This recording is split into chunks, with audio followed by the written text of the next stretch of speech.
The social contract is the basic principle that individuals and governments have certain rights and responsibilities to one another. In a nutshell, people pay taxes, and the government gives us schools, roads, hospitals, and the fire department. That sounds like a fair deal, but when was the last time we updated the contract? When was the last time we asked fundamental questions about how our society is run and what changes we should make? Who goes to jail and why? What do we learn in school and why? What does the military do and why? We, or at least I, have a tendency to think about the topic or the scandal of the day and not the underlying issues that create them in the first place. Hopefully, through this conversation, we can attempt to answer some of those fundamental questions and redraw the social contract.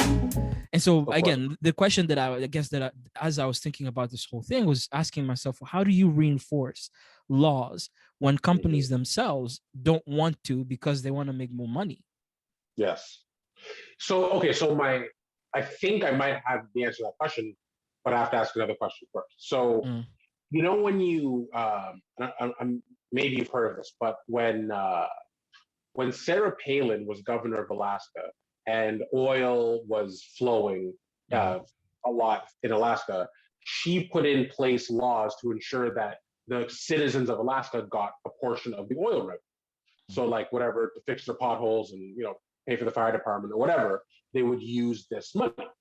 And when I think historically of the Texas oil man, someone who strikes it rich, that kind of thing, oftentimes there is a very robust government regulatory system in place, Democrat or Republican, to ensure that the revenue goes to where it's supposed to. And a perfect example of, and so it's actually a great example of socialism at play. And so my question is, how come in Alaska, the oil money goes to the people of Alaska?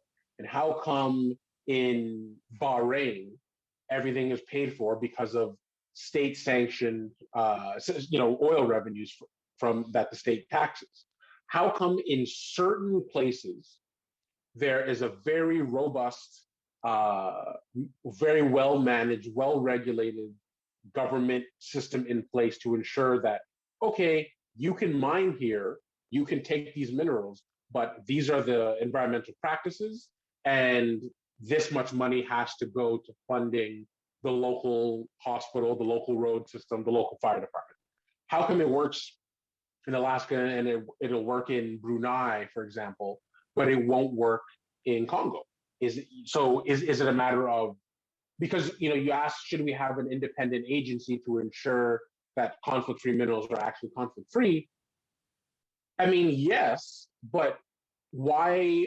Like, I guess my question is, like, why aren't the regulators in DRC setting up systems to ensure that when 1 kilogram of cobalt is extracted, 1% has to go to the local hospital? Like, why doesn't that system already exist? Because it seems to me that if we don't have that system, we're definitely not going to have some outsiders come in and tell us what to do, because that'll just be another farce. So I'm curious, what do you think? It's a complicated answer, but also very simple as well. Complicated in the sense that you actually have to understand sort of the historical creation of African governments, right? Like, African governments have, again, after colonialism, of course, we talk about independence, but I wouldn't say African countries have been really independent. Maybe to some extent politically, but in terms of economically and politically, of course, African countries haven't been independent. Socially, I think is the only place where I could say that Africans manage in some semblance to actually be independent in some sense. But even that can be questioned in many ways. So how, if countries themselves were not independent economically and politically, how are they going to create laws to reinforce their independence within their country? So Congo came through after independence, right? They wanted to follow a socialist system, right? This is what Lumumba was trying to go for, which is what Nyerere and a lot of African countries really wanted to follow, the socialist system, as they felt it was much more similar to the African system of thought. but they were forced, of course, during the Cold War to one, of course, those African leaders. Lumumba was assassinated during the Cold War. African countries were militarily, economically supported to follow the capitalist system. Of course, Right. after the Cold War, what tended to happen is African countries ended up recurring a lot of debt with the IMF and the World Bank through the structural adjustment policies. And so now you have to understand how the world economic system has strangleholded African countries. So when Congo wants to reinforce laws within their own country, they're told that these laws are making their mining sector uncompetitive. So they have to open up their market. They have to open up their market for foreign investment. And it's those foreign investment that are actually creating the chaos on the ground, as they are not reinforcing the laws that the country has put in. Now, the country, imagine, Congo is a big country, but its economic or its GDP is less than Tesla's like profit margins. So when you have companies that have more money, can take countries to court, to criminal court, to the on through the IMF and the World Bank, like they can take countries to court for breaching contracts. So like you see how there's like an economic system globally that works in tandem with the political system to try and say on one hand, oh, we're trying to make sure that, you know, it's blaming the Africans for not being able to reinforce the laws, while at the same time basically grappling their hands in their back for them not being able to do so, right? So that's that's one way. The other way is also, you can't take the blame away from the Congolese government itself.